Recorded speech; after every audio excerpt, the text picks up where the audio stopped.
it's really interesting, and, you know, how many years have we had all-day kindergarten? Well, my kids are the last kid group. My kids are going to graduate this year, and they were the last group to have half-day kindergarten. Okay. So the year after that was when we went, because I remember being really bummed being able to So there was a lot of talk, even back then, about preparing kiddos for kindergarten, and the blessings it seemed like that the community had with that half-day. And then we did away with the kinder prep. But we've got some other things along the way, besides just all-day kindergarten. We've got your center there, the Early Childhood Center, and that collaborative. A variety of programs operated out of that building to get kids ready, give them an advantage, those that aren't, say, in daycare, elsewhere in the community, et cetera, et cetera. Right. So several questions jump up out of this framework. And first of all, how does this align with what you have experienced as being successful in USD-457 for our all-day kindergarten? It isn't really reinventing the wheel. It's really a curriculum focus, as I understand it. Is that correct? Yeah. Yes, sir. I would agree. Is it? And so we've been doing this for a few years. So, and it's new to maybe other areas of the state. So, maybe I think I was listening, and so I don't want to put words in your mouth. So I'm just going to ask: is this pretty much in line with what we have found to be pretty effective with our all-day kindergarten? Are you talking about bringing more play in? Is that? Yeah, it sounds like that's. I remember the kinder prep environment. A number of years ago, there was discussion of natural environments, particularly for the very young kids, versus structured play. And I think Russell Childs shifted from that to natural environment. There's been some research implemented on both sides, I think. So coming into kindergarten and doing all-day kindergarten, it was incredibly rigorous, as I remember the previous presentation. In fact, I wondered, wow, you know, to me, playing in blocks with blocks in kindergarten was not reading block, science block. Right. So we've been at this. I want to know, what do you think has been working, and how does this alter our success story? Well, and being out of the elementary setting for 6 years, as I've been at Garfield, I'm going to kind of yield to some of the kindergarten teachers, but I do think kindergarten has really moved away from a lot of the play, and it's really been more of an academic focus. But Susan and Lindsay, I'll let you guys kind of.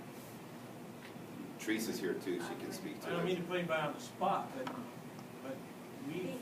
With No Child Left Behind, kindergarten became very academic, and we don't really have play centers. The blocks have all been put away because No Child Left Behind really required them to learn the academics through direct instruction. And I think too, one of the things that we really missed out on when that happened was the social emotional piece. You know, and when we talk about that, and that's another one of the state's outcomes. But that social emotional component really got pushed to the back burner, and so. When we had kinder prep, that was part of that strategy of getting these young kids more oriented to that social emotional, getting them prepared for kindergarten. And so when we did away with that, that was part of the concern, I think, was how ready, golly, kindergarten teachers, what a diversity of kids and their skill level and social emotional. So. Well, and that's one of the things that the state has really given directions on too, is some of the reading that you'll see, they talk about redshirting kindergartners. They talk about that a lot, which would be similar to like what our kinder prep was. And they are not in favor of that at all. They want us to really meet the kiddos where they are when they come in the door on that first day. And as a matter of fact, in the transition piece in that guide, it talks about how it's not the job of the child to come to school prepared for kindergarten. It's the job of the system to be prepared to deal with the child at the level that they're coming to kindergarten. And get them all to that same spot at the end of the year, ready for first period. And that becomes a chore. And so I think that's where it kind of turns up the heat on us at Garfield a little bit and some of the other preschools in the community to try to. Well, and we really have so many kids that come in without any early childhood or preschool. So kindergarten is their first time to even socially interact with kids. And then when we went so rigorous, we miss out on teaching them how to socialize with each other. It's, we're doing our reading block, we're doing our reading centers and stuff, so I think this will be good to help those kids to know how to interact with each other. And one more comment, we implemented the rubrics for first grade ready and second grade ready, those kind of things. And I think we've adjusted there as well in what we were expecting at the end of the year, into that kindergarten year. The coming into the early childhood center though, there's a lot for the kindergarten teacher, there's a lot for that preparation because of the diversity of where kids are coming from. And I applaud, first of all, the discussion here about trying to get out in the community and coordinate, if that's the right term, with these different providers that are working with the young kids before they get to kindergarten, community daycares and some of the federal programs. Because part of what I understood the kindergarten teachers working with was undoing bad habits, things learned not correctly. Yeah. And so it's good to hear that. I mean, that's why we have the early childhood center, I think, is to try to address some of that. And there's so much. I'm amazed at what you guys do because I don't know that there's more diversity of the student at that level. The first step in the door. I would agree. Yes, sir. I have a follow-up question about this notion of kindergarten readiness. The state is now making an effort to gather data about kindergarten readiness. Have you all seen the way that they're going to try to gather or make those assessments? Yeah, it's going to be the ASQ 3 and the ASQ SE2, and so Right. we've done a lot of our PD this year has been on how to give that instrument and what that looks like. They Monica sound very- and Andrea and Lindsay are three of the trainers for that. They sound very impressive. I'm actually looking for some candidness from you about whether or not you think it's a valid measurement of kindergarten readiness. When you look at those as educators, do those questions that they're asking, those measurements that they're taking, do they seem like they're valid measurements of readiness? Yeah, and it'll score the kids, and we'll be able to share that information with the parents right away after the information goes online. And there's actually other agencies in our community that already are using it, such as doctors' offices, other places that see early childhood. So even kids coming into Garfield, we actually already get a data sheet on them where they have filled that information out. So it just gives us a little more information and communication between parent and teacher to really be able to hit the ground running where that kid's coming in at.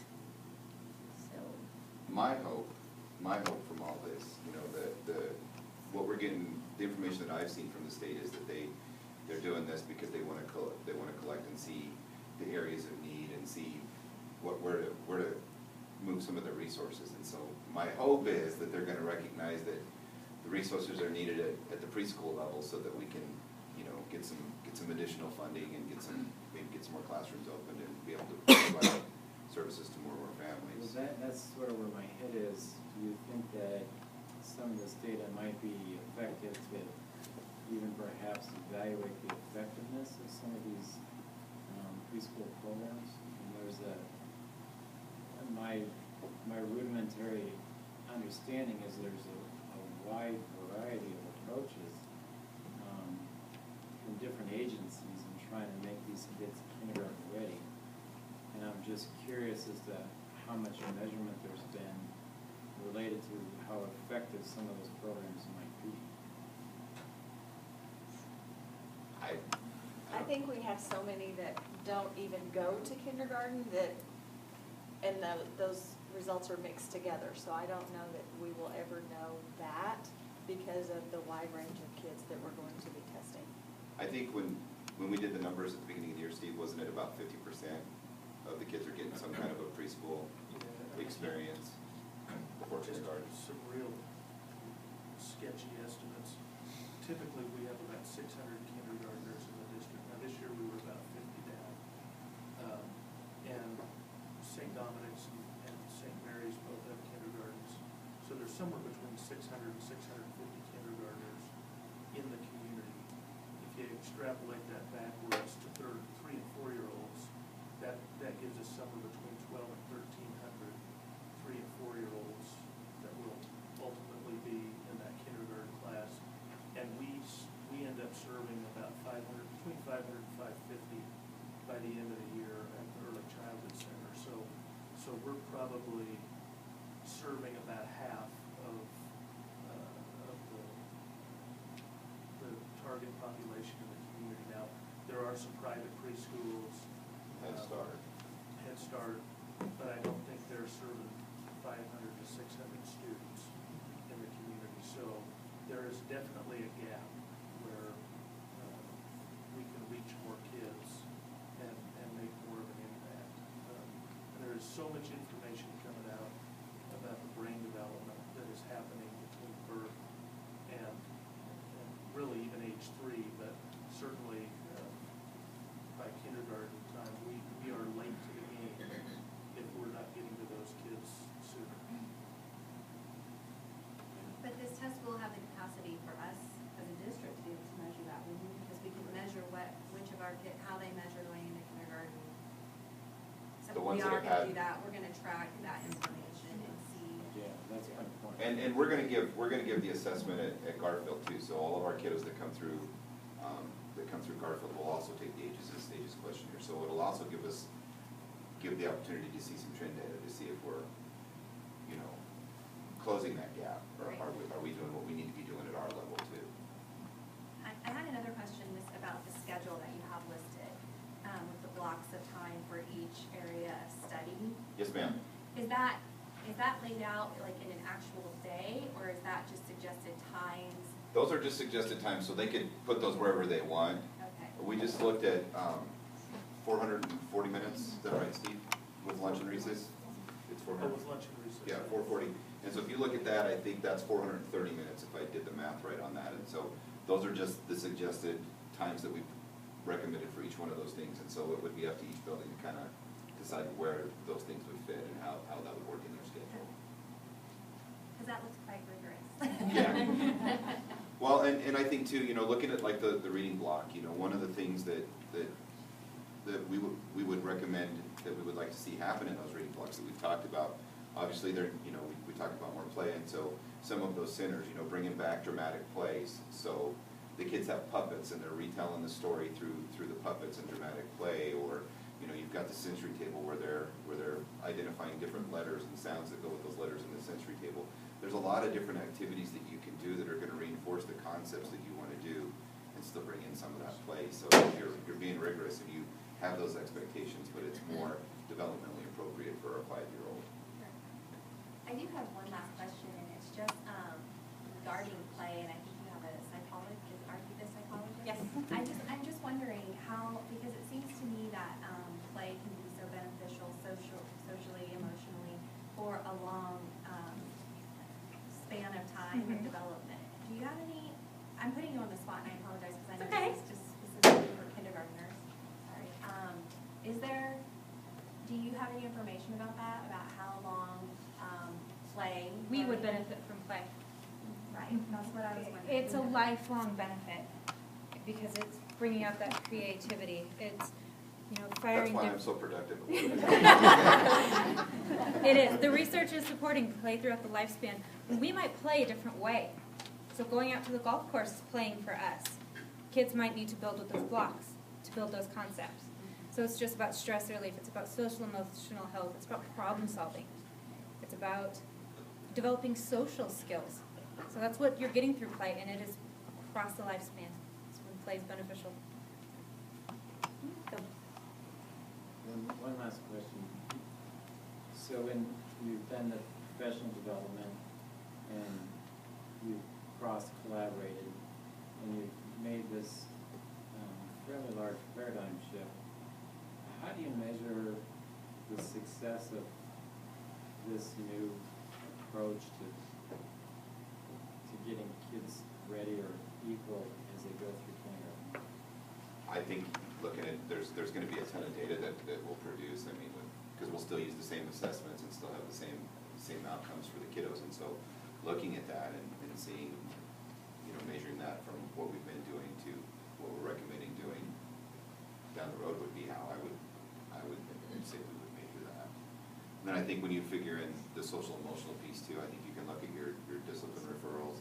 There's a lot of different pieces of data that we can pull up and look at, I think, to measure the effectiveness of it. Is there some type of effort to put together those measurement parameters at the same time that you put together this particular program? In other words, when you're putting the program together, are you thinking about how you're going to put together your determination of outcomes? I might be able to, I think I may know where you're going a little bit with that. So at the end of the year, in first, second, or in fourth grade, we already have a tool where we measure whether or not the kids met the standards, and that's where we make a recommendation on retention. And so I think that using what we're doing this next year and how do the end results look compared to years past will be a way to measure that. I think that'd be a really good question to put back to the State Department too, is have they given any thought to more of a programmatically, if I'm hearing Dr. Henning correctly, is making this transition. So over time, how will we know that this is a better approach than what we've been doing, other than with just anecdotal evidence? So this is something that's being promoted statewide, and that when I read this, I didn't see anything related to that. I have not seen anything with you ladies. We can certainly work on that, but that might be a good thing to put back to the state too, because it wouldn't just be Garden City that would benefit from that. And wouldn't the data that we do with our school counselors, wouldn't that be a good way to measure their social and emotional? Yeah, I think that would definitely be one way. But you have a lot of disparate ways of measuring it, but without a coordinated program measurement that's put in place prior to the implementation of the program, you're more in a reactive mode of measuring outcomes. And if you implement some change like this that's as large as this change, you're going to want to know relatively quickly which part of the programs are working and which parts are not. And I find it a little troubling that there hasn't, at least from what I've read, there hasn't been the same thought about measuring outcomes in a systematic program and way that will put your fingers on quickly which parts of this program are working well and getting us the farthest that we want to get, and learning that in a short period of time. Yeah. But I guess it's a stage. I haven't seen any information. I mean, that's a very valid point, but I haven't seen a whole lot.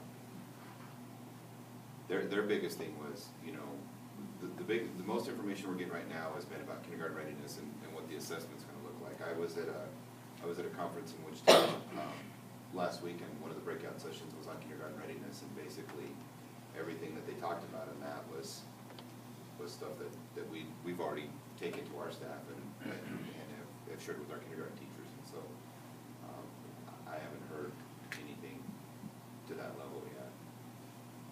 But that's definitely information that I could certainly get. We are well represented with the state. Mr. Downey, you want to talk a little bit about our state participation that we've had? With the committee? Yeah, Andrea and Monica both served on the state committee that wrote the guide.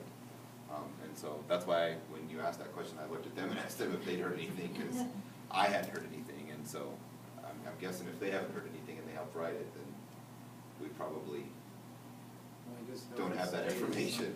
I hope the state at some point sort of standardizes ways in which you might measure outcomes. Yeah.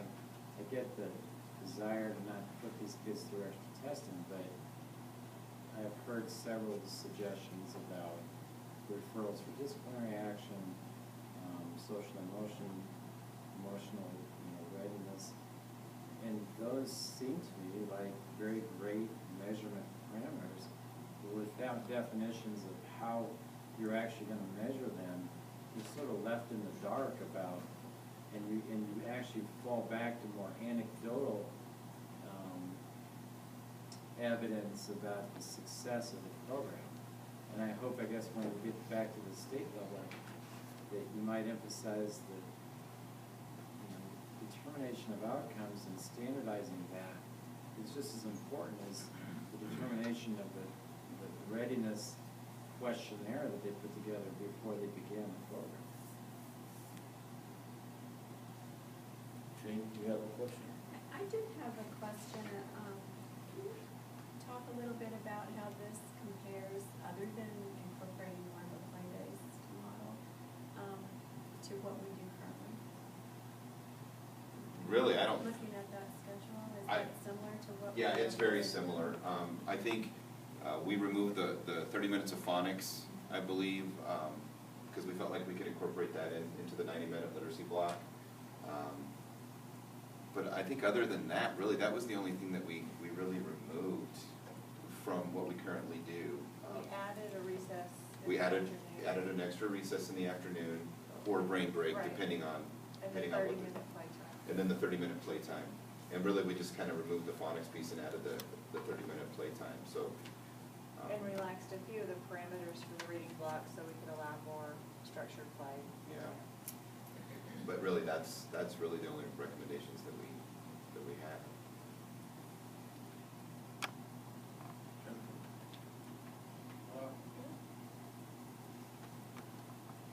A lot of information, and I need to go blood. Didn't reinstate the nap time. Yeah. No doubt. I think the teachers would appreciate that probably more than the kids. I've already- I think I've that's already probably got the a intervention. text with There you go. Leadership team golf.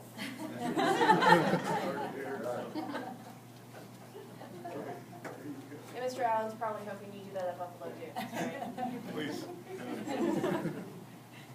So the two ladies that are on the state committee, are you guys still meeting, or is your work done?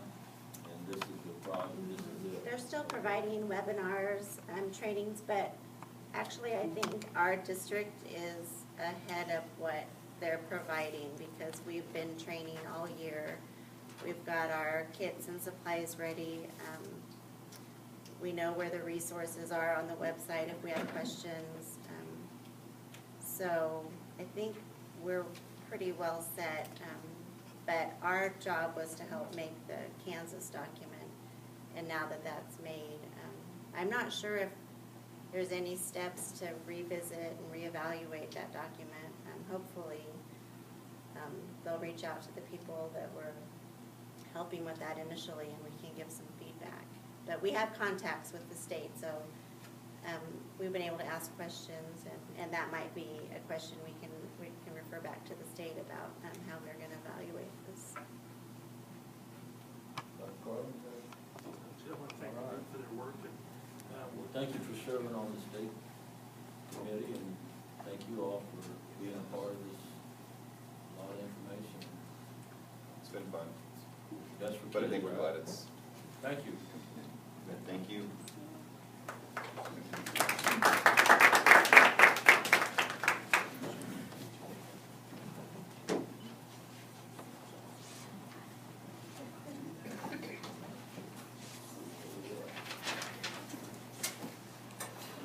Okay, agenda item G, finally the new business, city housing update.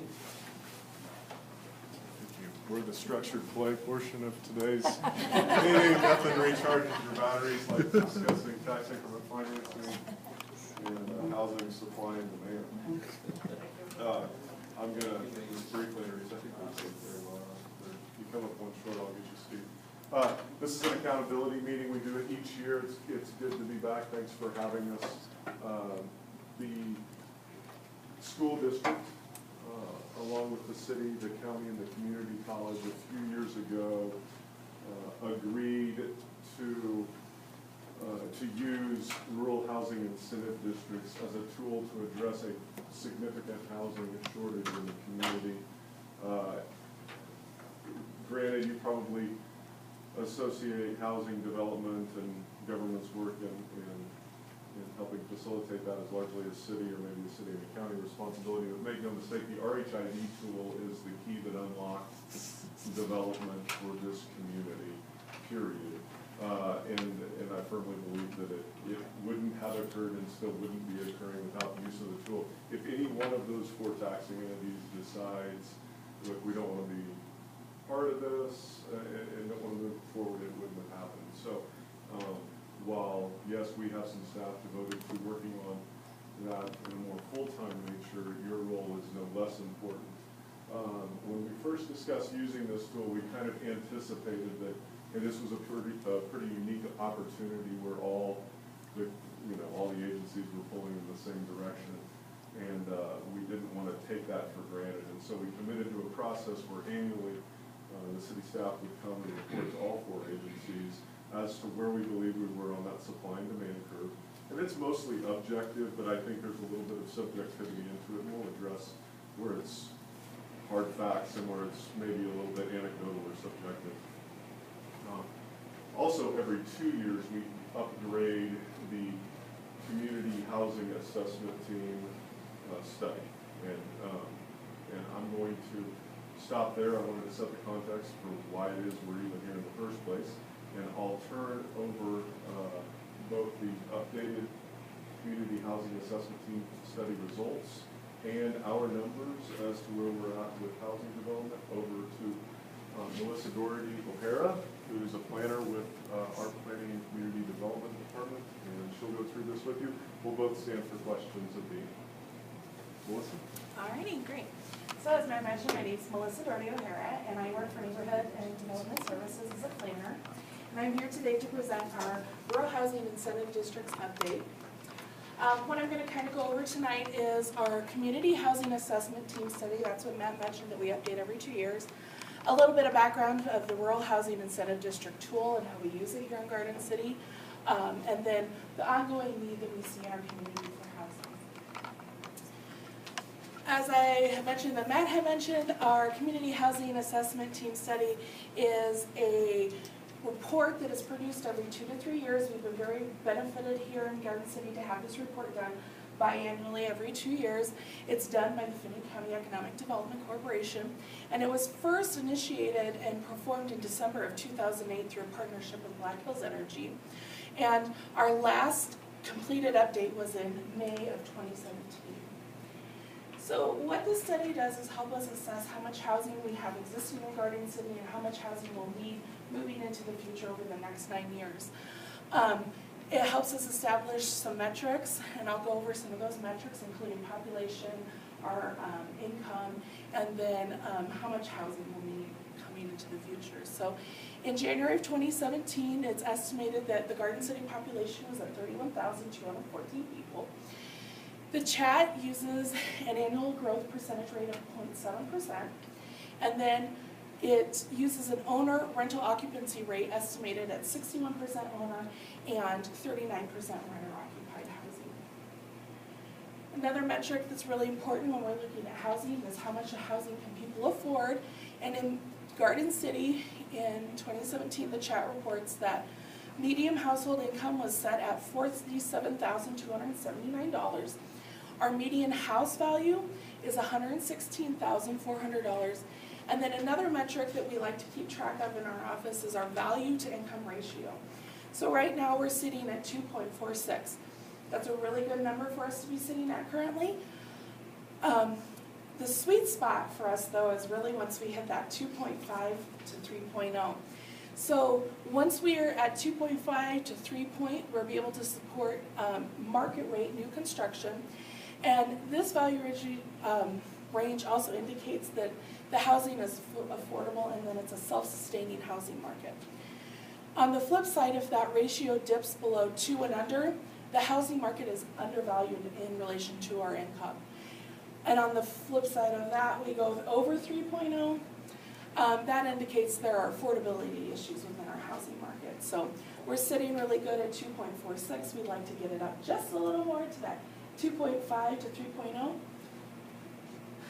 And another thing the housing study helps us establish is what our market is and how affordable it is and how we're defining affordable market and high market. So when we're looking at owner-occupied housing, the affordable low market rate are homes valued between $60,000 to $100,000.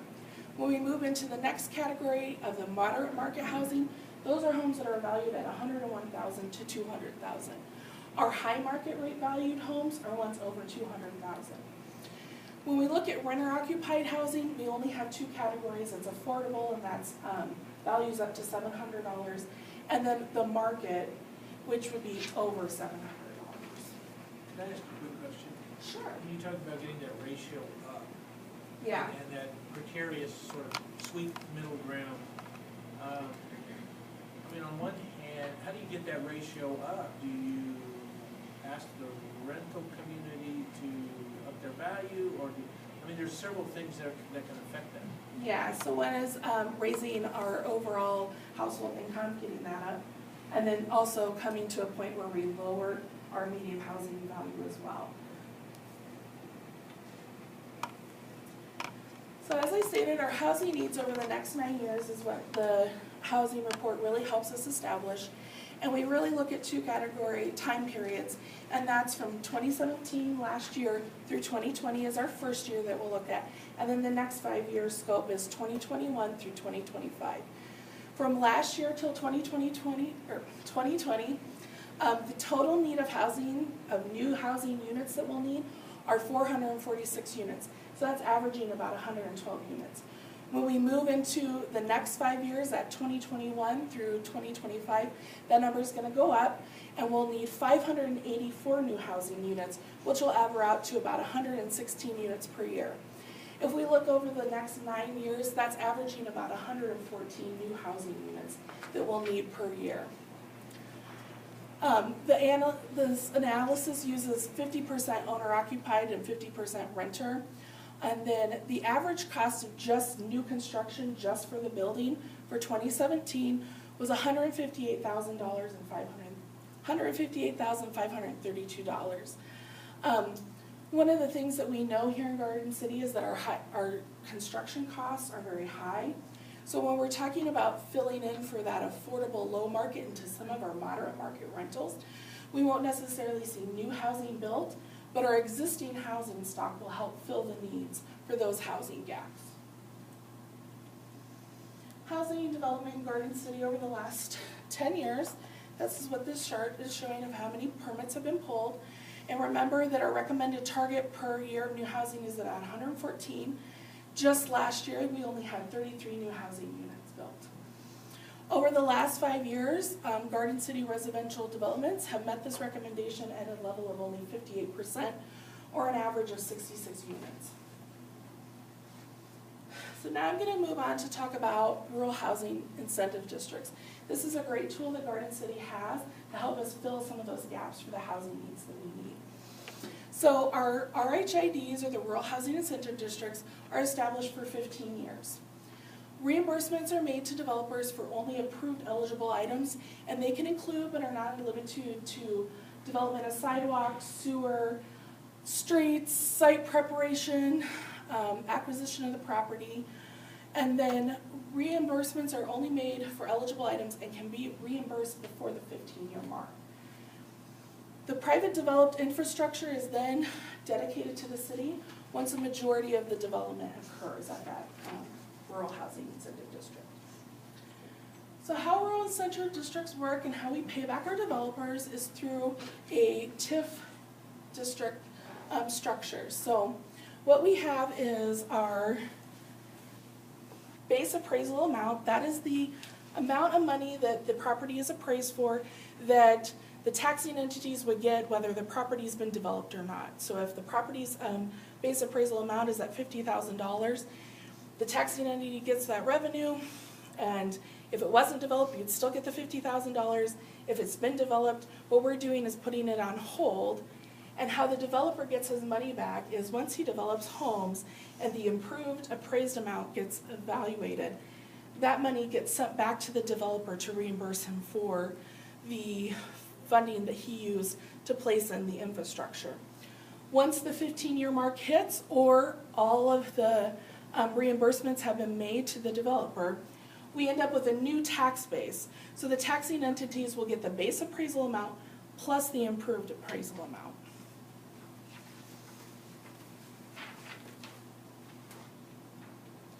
This is a map showing where our existing RHIDs currently are. The teal green areas are ones that have been held in reserve for developments to occur. They do not have development agreements currently. And the ones in the pink are rural housing incentive districts that have housing existing on them through our rural housing incentive district development agreement. In Garden City, we've been using rural RHIDs since 2012. There are 12 developed RHIDs located throughout Garden City, and 4 of our 12 developed RHIDs have completed their housing developments. So if we're taking a look at a snapshot of our existing RHIDs, 11 new units were completed in 2017. Over the next 3 years, we're estimated to have 233 projected units to be built, and 72 of those projected units will be in the rental market. A couple of future RHIDs that we are working with developers to develop. The first one is East Cambridge Square Phase 3. That has an estimated 20 planned units. Those will be the single-family homes, and they'll be in the high market range, so they'll be over $200,000. And we're currently working with those developers to just finalize their agreements and their plats, so we should see groundbreaking on this development this year. And then another large development that we'll be working with is the Northeast Crossing. And they're estimated to do 250 planned units. Again, these will be in the high market range, so it's over the $200,000 range. And we're just beginning stages of development with that, so we're in contract to talk with them. And so you may have people visit you from these developments to talk to you about making sure that you're satisfied with this program and their developments, so you may hear from them in the future. This is just a snapshot of from this year going to 2026, and it just shows how many developments will be developed in those next years and whether they're moderate, higher rental markets. So when we're moving forward and we're talking about entertaining housing needs, this chart just shows the red line, the top line is our overall need, and just through the RHID program, this is the overall plan of how we're going to meet some of those needs. Now, important thing to remember is RHIDs are just one tool that we have used through the city to help us fill this overall need. We also have a program called Neighborhood Revitalization Program, and then there's the Medium Housing Income Program. So RID is just one puzzle piece that we can use to help boost housing developments. When we're looking at housing needs in the moderate market housing area, from last year to 2022, we have an overall need of 105. Our existing RHIDs and proposed are going to provide 47. When we look at 2021 to 2025, we'll need 137 units, and currently as it stands, RHID programs will not fulfill any of those needs. As you may have seen, I didn't provide a chart for affordable low market occupied housing, just due to the fact that currently as our RHID program stands, this program isn't really meeting those needs. The 47 market units will be built only in one RHID area as well. When we look at our high market housing needs, we're doing a little better. We got a little more development going on. So from last year through 2020, we'll need 74 more units. Our existing RHIDs that are in place with developmental agreements have a proposed development of 44. Our existing and the proposed are estimated to provide 66. So we're going to be meeting from now till 2020 this high market area pretty well. When we're thinking about the next 5 years of 2021 through 2025, we'll actually need 97 high market housing needs. And we'll only be meeting this with 35 of the current development agreements, and our existing and the proposed will add an additional 2, so we'll have a total of 37. One thing to note is Northeast Crossing is not included in these numbers just because it's such a large group of housing and it skews those numbers. So should Northeast Crossing not be developed, the target numbers for high marking houses will not be met. However, if the Northeast Crossing develops as planned, there will be an excess of 182 high market housing units on the market. So moving forward, RHIDs remain an available development containing homes under 100,000 K or rental units. We really need these developers to come in and take advantage of our RHID program. One thing we can do is definitely reevaluate the program to allow for RHIDs extending infrastructures and utilities to areas where utilities have not reached our outer limits, and it's really prohibitive for developers to place that infrastructure in. Another thing we do is evaluate the infill opportunities for the usage of RHIDs, and then when we have developers come in, it's really important for us to guide developers to help feed the needed gaps in the existing or predicted housing market. And then another important thing we need to do moving forward is coordinate with our local realtors association to get those quarterly sales trends and general local trends and buyers' habits as well, to know really what's going on the ground when we're in those gap years between 2017 and 2019 when the next housing report comes out. And so in conclusion, RHIDs in Garden City are still a good option for developers to continue to meet our housing needs. RHIDs also provide that new tax base for Garden City, and it really saves us as a city from having to install those costly infrastructure improvements. And especially if the development doesn't get built, we don't have any loss to us as a tax base. All right, and then I'll just take any questions, and if Matt wants to come up and help. We do expect there to be 3 projects, so let's review how the RHID would work.